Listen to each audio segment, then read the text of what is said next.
এর আলোচনার টপিক হচ্ছে let's nourish our hearts with the remembrance of আল্লাহ সুবহানাহু ওয়া তাআলা।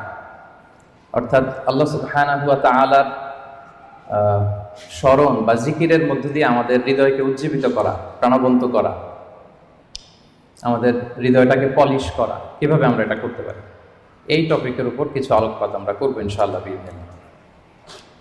সম্মানিত সুধী, আল্লাহ তাআলার সন্তুষ্টিমূলক যে কোনো বিষয় এটা মনে মনে চিন্তা করা কিংবা মুখ দিয়ে বলা কিংবা কাজে বাস্তবায়ন করা, এটাই বেসিকলি যিকরুল্লাহ বা আল্লাহর স্মরণ।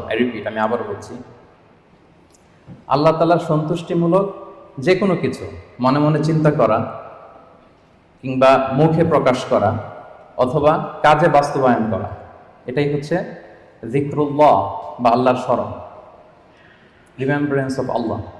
বিশেষ করে আল্লাহ তাআলার পবিত্র নামগুলো স্মরণ